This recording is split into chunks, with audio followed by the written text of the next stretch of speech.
우리 배상원 프로파일러 모셨습니다. 어서 오십시오. 안녕하세요. 네. 요즘에 많이 바쁘신가 봐요. 그래요? 네. 자, 서울 관악구의 한 등산로에서 일면식도 없는 여성을 무참하게 살해한 혐의를 받았던, 그래서 재판을 받았던 최윤종. 1심 재판에서 무기징역을 선고받았습니다. 최윤종이 그런데 재판에서 태도가 매우 부적절했고, 좀 천인공노할 만한 사실은 행태를 보여서 그 가족들 또 그 방청석에 있었던 사람들 모두 다 너무 깜짝 놀랐었어요. 자, 왜 본인이 살인을 저지른 것을 가지고 피해자 탓을 하고 있는 겁니까? 이것이 이제 재판을 임하는 태도도 삐딱하게 뭐 이렇게 앉아 있다거나 아니면 뭐 심드렁하게 있다거나 아니면 손을 막 깍지 껴가지고 뭐, 뒤에 머리 뒤에다 올리기도 네. 하고 막 이랬다면서요? 하품을 한다거나 네. 막 그래갖고 뭐 어쨌든 최종 선고될 때도 그런 걸 했고 이게 이제 두 가지가 있을 수 있죠. 말하자면은 원래 이렇게 심리적으로 행동이 왜곡된 사람인지 아니면은 의도를 한 건지 이 부분에 대해서 정확히 수사기관에서 파악을 못한 것 같아요. 일단은 그 부분에 대한 그러니까 일종의 수사의 기간이라든가 심도가 너무 낮은 것이 아닐까. 그러니까 말하자면 도대체 최윤종이 저 행동을 하는 이유가 무엇일까? 이게 이제 범죄와 관련된 것일 수도 있다고 하는 부분에 있어서 네. 사실 대단히 모호한 점 때문에 그러면 그거를 애초에 그럼 판사가 심리 과정에서 그걸 별도의 어떤 지원 감정인을 하든가 그래서 계속 그것이 갸웃했는데 어쨌든 유무죄 부분은 명확합니다. 그리고 이제 문제는 그것 때문인지 모르지만 형량 부분이 사실은 논란이 될 수 있죠. 물론 누구나도 예측을 했을 겁니다. 무기징역이 나올 거라고. 왜냐하면 뭐 잔인하고 매우 의도적이고 계획적이고 이 부분이 있었기 때문에 아동 청소년 기관의 취업 제한 부분부터 위치 추적 30년까지는 누구나도 예상을 했는데 그 다음 문제가 있었어요. 그러니까 왜 재판부에서는 그 다음에 이 범행의 이유 원인에 대한 얘기를 이렇게 해버렸는지가 사실 이 부분이 좀 걱정이 됩니다. 우선 잠깐 정리를 좀 해보죠. 네. 우선 최윤종 씨 같은 경우에는 너무 이 피해자나 사람들에 대한 공감 능력이 없고 네. 상황에 대한 객관적인 인식 능력이 떨어지기 때문에 이 사람 혹시 사이코패스 아니냐 이런 얘기 추천기에 많이 나왔었거든요. 그렇죠. 그런데 근데 그 부분은 아니라고 아니었어요. 나왔잖아요. 예. 그러니까 거기서 실패했다고 그러니까 보는 그거 저는 것이- 이해가 안 가는 예. 거예요. 솔직히 제가 봤을 때는 사이코패스의 전형적인 특성들이 많이 나오는데 그렇죠. 프로파일러들이 제대로 분석을 못한 것으로 저는 판단을 하고 있어요. 그래서 근데 저도 걱정이에요. 어쨌든 그게 결과적으로는 제대로 이제 확인이 안 되니까 재판부에서는 이 사람은 사이코패스가 아니다라고 얘기했고요. 뭐 그렇죠. 그리고 사이코패스든 아니든 간에 어쨌든 오히려 사이코패스가 아니기 때문에 재판부에서는 형량을 더 높게 선고할 수 있는 거죠. 원칙적으로는. 네, 그렇죠. 그러니까 이제 그거는 중요한 문제가 아닐 수 있는데 이 사람이 지금 내가 이렇게 큰 범죄를 저지르게 된 거는 그 피해자가 반항을 했기 때문이다. 안 그랬으면 내가 그냥 잠깐 기절시키고 성폭행만 하고 이러고 끝날라 그랬는데 너 때문에 내가 인생이 망쳐졌다. 이런 태도를 취했다는 거잖아요. 그러니까 그런 태도를 취하는 게 말씀하신 건 사이코패스의 전형인데 그렇죠. 그러면은 지원 감정이라든가 사이코 프로파일러들의 수사가 분명히 잘못된 거 아니냐. 네. 그걸 다시 사실은 재판부에서 조금 더 심도 있게 보거나 아니면 검찰에서 문제 제기를 했어야 되는데 그걸 그냥 넘어가 버리니까 실제로 이 범죄 동인에 대해서 원인에 대해서 결국은 엉뚱한 얘기를 해버리는 것이 아닐까. 그래서 이제 말하자면 재판부에서 이런 얘기를 하는 거죠. 불우한 가정환경, 대인관계, 사회 적용의 실패. 글쎄요, 이렇지 않은 살인범들이 몇이나 될까요? 네. 그래서 이건 이게 이런 얘기를 해버리면은 오히려 유족이한테 못을 박는 거거든요. 근데 현실적으로 보면은 사이코패스라고 만약에 판단이 되면 뭐 우리나라 원래 사이코패스라고 해서 특별히 형을 감형해 주거나 뭐 이런 건 없습니다만은 오히려 그 사람은 그런 성향이기 때문에 어쩔 수 없는 사람이다. 이런 식으로 또 판단을 내릴 수밖에 없어요. 그래서 일부러 또 그런 쪽으로 좀 뭔가 생각이 들더라도 좀 체크를 안 하는 경우도 있거든요. 그래서 제가 걱정이 되는 건 지금 최윤종 사건도 마찬가지지만 이전에 이걸 다뤄왔던 수사기관이 뭔가 좀 착각을 크게 하고 있는 것 같다. 그러니까 우리 재판부, 사법부의 인식과 동떨어진 부분이 아닐까. 좀 더 치밀한 수사 방법들에 대한 걸 찾아내야지 이런 식으로 수사와 기소가 되면은 결국은 시민들이나 사법 수요자들이 계속 불만을 가질 것이다. 이런 생각을 해봅니다. 어쨌든 그래도 재판부에서는 이제 사형은 요즘 거의 그렇죠. 선고를 예. 안 하는 추세이기 때문에 할 수 있는 최대치로 무기징역을 선고를 했습니다. 하지만 결국 무기징역이라고 하는 게 중간에 가석방 없는 무기징역 이런 건 없으니까 우리나라 아직까지는 어떻게 될지 모른다 이제 이런 우려도 좀 있는 것 같습니다. 최윤종은 무기징역 선고 들어도 특별하게 얼굴 표정이 바뀐다거나 동요되는 것 같지는 않더라고요. 별로 아무 그냥 했는데 무서워요, 솔직히 예. 말해가지고. 하여튼간 이런 범죄자가 있다는 게 너무 무섭고 불우한 가정 환경이 결국 범죄의 원인이다 이런 식으로 결론 내리는 거 매우 위험하다. 이건 아닙니다. 이거는 이렇게 하는 거는 이건 너무 퉁치는 거예요. 조금 더 들어가야 된다. 아예 네. 들어갈 거면 더 들어가거나 네. 언급하지 말 거면 아예 언급하지 말았어야 되는 거예요. 그러니까 우리가 사법이 뭘 할 것이냐. 유무죄 판단에서의 인텐트만 파악하면 되는 거지 왜 판사들이 여기까지 들어가느냐. 결국은 뒤로 넘어가는 것이 아니냐. 사실 범죄를 연구하는 사람들이 이 부분에서 사실은 굉장히 퀘스천 마크가 많습니다. 근데도 이 양형이나 이런 거에 따지는 인자 중에 하나가 가정 환경이나 대인관계, 사회 적응관계 이런 거기 때문에 이걸 언급 안 할 수가 없는 게 아니, 그러면 저는 그게 재판의 아니라 현실입니다. 차라리 그러면은 그거를 그럼 법무부에서 행형의 인자로 두면 되는 거를 왜 감형인자로 두는지 저는 모르겠어요. 그건 이제 물론 이제 제가 변호사님과 이걸 논할 건 아니지만은 하여튼 좀 그렇습니다 저는. 예. 네. 자 어쨌든 최윤종은 무기징역 선고를 들은 뒤에 퇴장했고 최윤종이 사실은 항소를 할지 말지는 또 조금 아직은 시간이 일주일 정도 남아 있으니까 네. 봐야 될 것 같습니다. 네. 검찰 쪽에서는 사실 항소를 할 이유가 없거든요. 자 다음 이슈 짚어보도록 하겠습니다. 얼마 전에 아내를 살해한 혐의로 대형 로펌 출신의 외국 변호사가 구속 기소된 바가 있습니다. 예, 예. 이 사람은 우리 대한민국의 5선 의원이었나요? 다선 예, 의원의 예, 예. 아들로 밝혀져서 또 정말 사회적으로 논란이 되기도 했는데 알고 봤더니 이 사람이 아내를 정서적으로 오랫동안 학대를 네. 해왔었다라는 거잖아요. 예. 자, 어떤 내용입니까?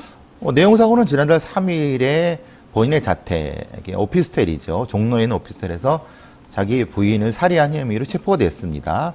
당시에도 이제 제가 몇 번 말씀드린 것처럼 그 의도적으로 아내를 별거 중이었는데 네. 그 집으로 끌어들였다. 왜냐하면 딸을 핑계로 해서 그리고 이제 이 수사를 해보니까 여러 가지 면에서 보니까 이전부터 굉장히 정서적 학대의 정황이 나왔다.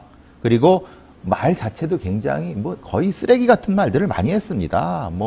그래서 근데 이제 2018년도에 또 아내와 협의 없이 자녀를 데리고 뉴질랜드로 나가버리고 거꾸로 이제 아내의 외도를 의심해갖고 성병 검사서를 보내라 이런 얘기도 했고 결국 2019년부터는 자녀들한테 엄마로 부르지 마라.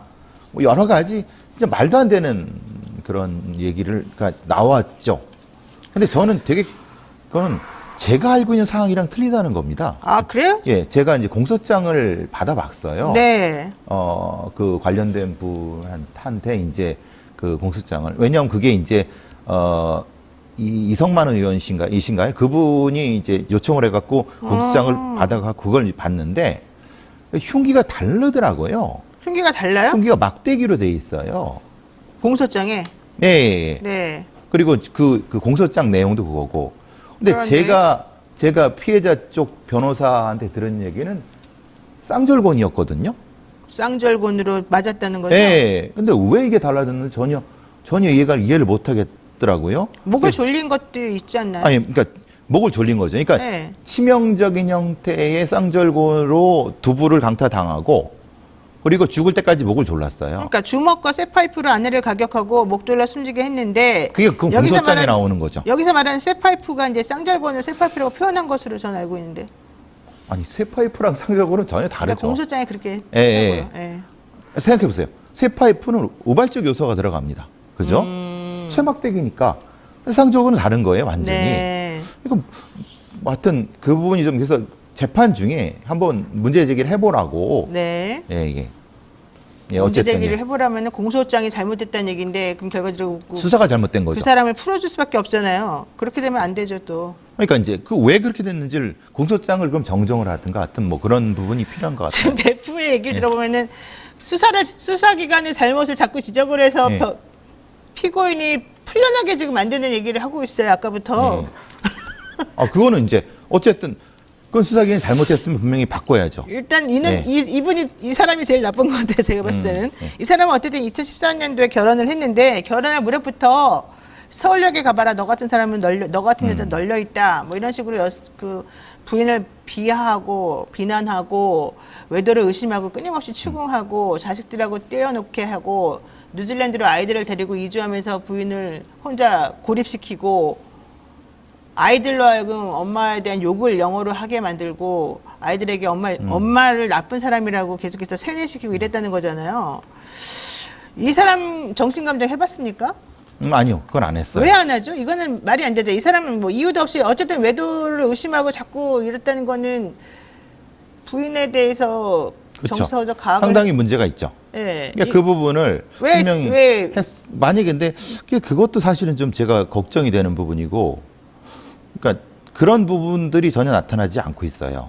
이 가해자에 대한 심리 감정 같은 경우들이 이해가 안 되는데요. 어쨌든 이해가 안 되시죠? 2019년도에는 아내에게 예. 불륜을 들켰을 때 감추는 대처법이라는 책을 내가 읽었는데 이걸 읽어봤더니 너가 하는 행동하고 똑같더라 이러면서 성병 검사 결과 보내라 막 이러기도 했다는 건데 정말 그 부인은 얼마나 힘들게 살았을까 끔찍합니다. 근데 이제 뭐 사이버상에 많이 보셨겠지만은 지금도 저기 그 두 분 결혼한 사진이 나와 있습니다. 포탈에. 네. 거기 나오는 이제 댓글들 뭐 나타나는 거 보면은 사실 그렇게 정상적이지 않은 결혼이었을 거라 추정은 많이 하는데 네. 확실하지 않으니까. 근데 굉장히 그렇게 그 이제 뭐라고 하나 좀 가족 관계가 이렇게 처음부터 좀 바람직한 부분은 원만하진 않았던 것 같아요. 예. 지금 보니까 온 가족이 뉴질랜드 여행 갈 때 아내만 남기고 이동을 하고 추석 명절 때는 또 아내만 남겨두고 아내와 상의도 없이 애들만 데리고 홍콩으로 여행을 떠나고 딸한테는 가난한 아내의 집에 있으면 루저가 된다. 또 장모한테는 이혼 조정하지 말아라. 딸에게 참는 법을 가르쳐야 된다. 뭐 이런 얘기를 했다는 거고요. 그렇죠. 그래서 부인이 막 이혼 소송을 할 수 없이 제기했다가 취해했다가 막 이걸 좀 반복하기도 했다는 겁니다. 몇 번 하신 것 같아요. 몇 번. 두 번 했다가 그러니까 첫 예. 번째 했다가는 이혼 소송을 취하했고요. 또 이번에는 너무 힘들어서 예. 최근에 했다가 이렇게 된 것 같아요. 그리고 세 번째에 그런 것 때문에 의도적으로 불렀을 수 있다라는 추정이 가능하죠. 일부러 불렀죠, 그 사람은. 예, 네. 그러니까 예. 자, 어쨌든 그래서 지금 회사에서는 또 조용히 퇴사 처리한 것으로 좀 정리해서 그 네. 본인이 몸담고 있던 로펌에는 또 피해가 적게 가도록 만반의 조처를 또 취한 것으로 알고 있습니다. 자, 그런데 이 사람이 로펌을 세 군데를 선임을 했어요, 변호사로. 그리고 재판이 있기 이틀 전에 변호사를 선임을 했는데 그분이 나와가지고 아직 기록 파악도 안 됐으니까 또 길 연기해달라 이제 이랬다는 거잖아요. 그래서 이제 유족 측에서는 재판을 지연시키려고 하는구나. 그러니까 이제 뭐 재판장 가서 판사님한테 내가 이걸 못 읽었으니까 이걸 뒤로 밀려주십시오라고 해버리니까 판사님이 이 말도 안 되는 소리 하지 마라. 다른 변호사는 어디 갔냐라고 해버리는데 그래서 의도하는 것이 혹시 재판부가 정기 인사한테 갈리는 걸 그렇죠. 바라는 것이 아닐까. 이런 상황이라면 당연히 갈리는 걸 바라는 그러니까 거죠. 그런 데서 정말 그 유족 쪽엔 붕괴했다는 소문이 있었습니다. 근데 사실 그게 소용이 없는 게 2월 첫째 초에 원래는 이제 공판을 또 하려고 그랬다는 거잖아요, 재판부가. 그리고 갈리는 거 해봤자 3월 달에 하겠다는 건데 악인 구속 기소라서 그런가? 어쨌든 재판 지연 의도를 펼친다 하더라도 결국 3월 달에 바뀌게 돼 있다면 한 달 정도 시간에 이제 버는 정도 셈이 돼요. 그러니까 이제 새로운 판사로 뭘 바꾸려고 하나? 어차피 어차피 이 판사에 대해서는 선고가 안 나오니까. 그러니까 피고인의 아버지가 법조계에서 유명한 분이니까 뭐 그런 의도가 있는 것이 아닌가라는 같은 유족들은 많은 나쁜 추정을 하는 거죠. 안 좋은 추정을. 맞습니다. 예. 그렇게 할 수밖에 없는 상황이 됐고 너무 억울할 것 같은데 피해자 입장에서는 결국은 권력이 있고 돈이 있는 이 가해자, 이 피고인 때문에 우리 가족이 농락당한다는 느낌을 그렇죠. 사실은 안 충분히 받을 수가 없는 있죠. 상황이 예, 됐습니다. 그렇죠. 그러면 이럴 때 수사기관과 법원이라도 좀 제대로 피해자 보호를 위해서 사법정의를 펼쳐줬으면 좋겠는데 과연 될지는 잘 모르겠네요. 자, 재벌 3사를 사칭하면서 수십억 원대 투자 사기를 벌인 혐의로 전청조 씨가 기소가 됐지 않았습니까? 그때에 공범이 있냐 없냐 가지고 또 한창 네. 시끄럽고 남현희 씨 펜싱 선수였던 그다음에 경호 실장이었던 네. 이 씨라고 경호 합니다. 팀장, 이 씨. 이 세 명이 같이 공범이다 이런 얘기 나왔었거든요. 그러니까 이제 전청조의 주장은 경호팀장도 공범이고 네. 남현희도 공범이다. 라고는 하는 거고 경호팀장 이 씨는 그렇진 않다.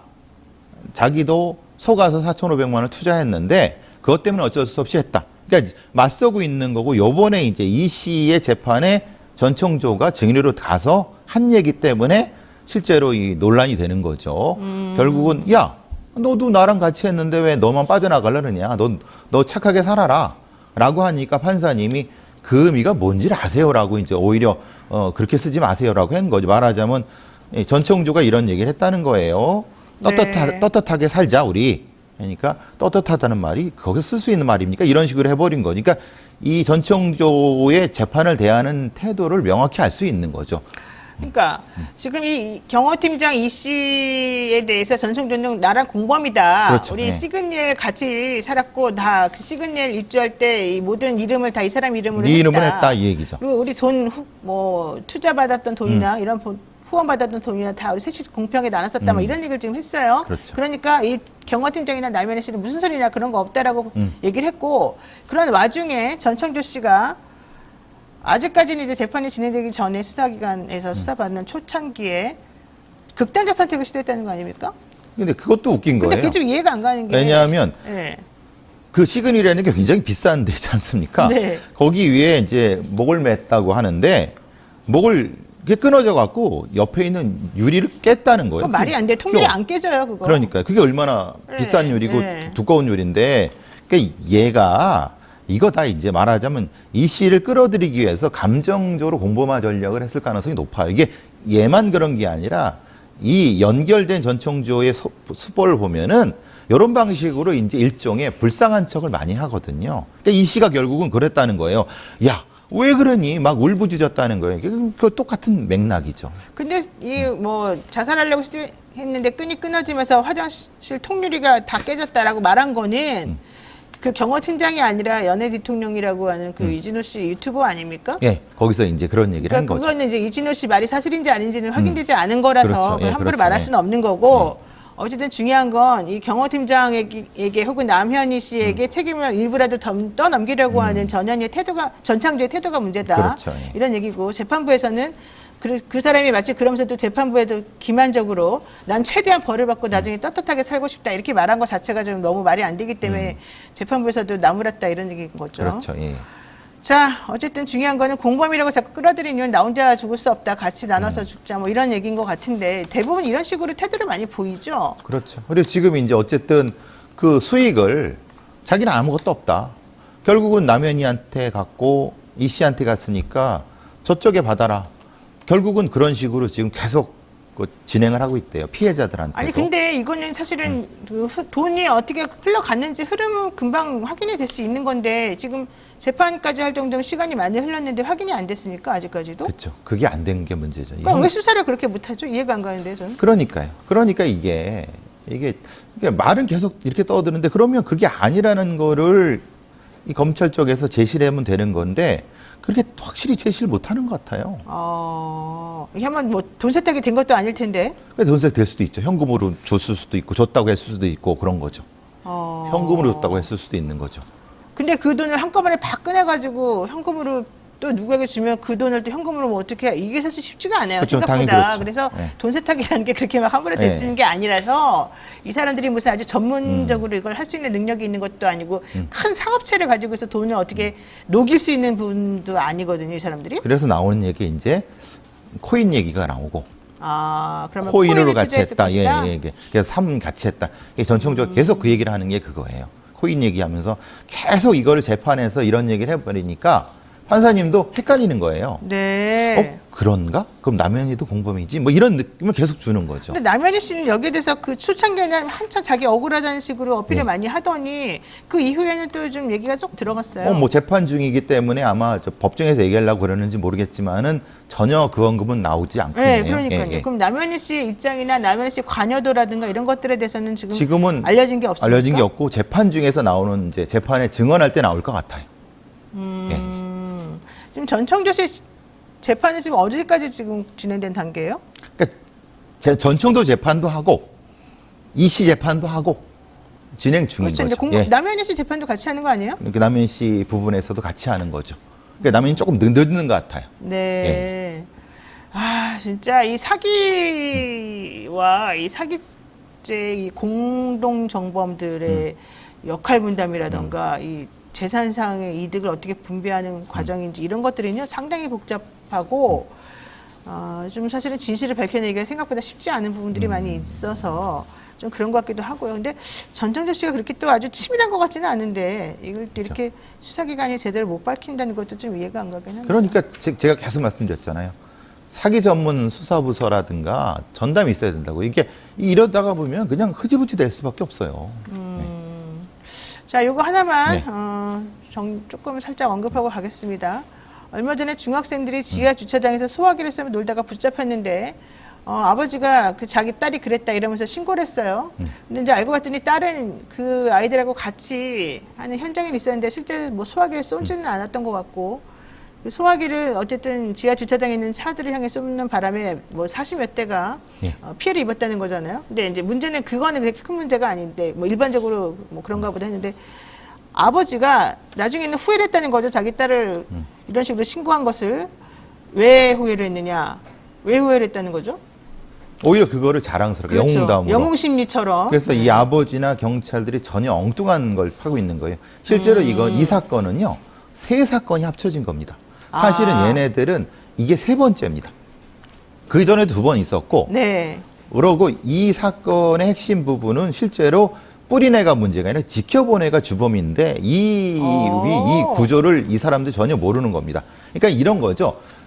뿌린 애와 찍은 애와 여기서 구경하고 박수 친 애가 있는데 그럼 누가 소화기를 뿌린 애가 있고 뿌린 애 그걸 따라가면서 찍은 애가 있고 위에서 박수 쳐건 애가 있어요. 얘는 박수 친 애라는 그럼 거예요. 박수 친 애가 더 사실 주범 아니에요? 그렇죠. 근데 이제 이건 거꾸로 하는 거죠. 박수 쳤으니까 그냥 방관자다? 방관자다라고 생각했던 거죠. 근데 엉뚱한 얘기입니다. 이런 범죄를 전혀 모르는 거죠. 그러니까 이 아버지는 우리 딸이 그거 뿌린 거 아니지 않습니까? 그러니까 내가 알아서 좀 할 테니까 하라고 했는데 나중에 와서 얘 얘기 들어보니까 얘는 그냥 단순히 가다만 그러니까 지켜만 본 줄 알았는데 사실 이 부모도 보니까 얘가 결국은 이게 위에 그렇죠. 윗선이에요, 가장 말하자면 큰? 오히려 더 아빠 내가 그걸 했는데 너무 재밌었어 막 내가 그거 막 올리고 막 이런 얘기를 하다 보니까 아빠가 깜짝 놀란 거예요. 그래서 이제 괜히 신고했다. 오히려 자기 딸을 오히려 더 이 범죄를 더 높인 것이 아니냐. 그러니까 뉴스 나오고 또 자랑한다. 뭐 이렇게 해버리니까. 네. 그러니까 이 아버지도 후회했다는 거죠. 차라리 그때 처벌받게 할 걸 아니면은 이거를 이렇게 그래서 이제 후회하신다. 그러니까 그 아버지는 말씀이죠. 딸이 그냥 단순히 옆에서 그렇죠, 그냥 예. 그걸 어린 마음에 예. 그런 걸 보고서 그냥 잘못된 길로 갈까봐 예. 혼난다 이걸 알려주려고 예. 관리사무소하고 협의해서 그냥 피해만 배상해주고 아는 아이는 처벌 안 받게 하려는 목적이었는데 혼만 내주려고 했는데 알고 봤더니 딸이 큰 범죄를 오히려 계획했던 사람이었던 같이 것이고. 한 건데 그리고 그게 벌써 세 번째라는 거예요. 이 아파트 관리사무소에서도 한 번 더 봐준다고 했대요. 다음에 또 그러면은 세상에. 실제 했는데 네. 좀 답답한 거죠. 실제로 처벌받기도 못하고 촉법이니까 13살이니까. 촉법은 아니라는데 만 14세 이상이라는 그중에 하나가 그래요. 한 명이. 얘는 안 그래요. 또 이게 또 섞여 있어요. 그렇군요. 복잡스럽습니다. 근데 어쨌든 이 아이들은 왜 이런 걸 하는 거죠? 그러니까 그게 한 번에 그냥 봐주니까 두 번이고 세 번 계속 그러는 거예요. 그러니까요. 네. 이게 집단 범죄인지를 어른들이 잘 모르시는 그러니까 많이 거죠. 여러 명이 같이 하면 책임이 분산된다고 생각하고 그렇죠. 자신들이 예. 저지른 예. 범죄가 얼마나 끔찍한 것인가를 아이들이 모릅니다.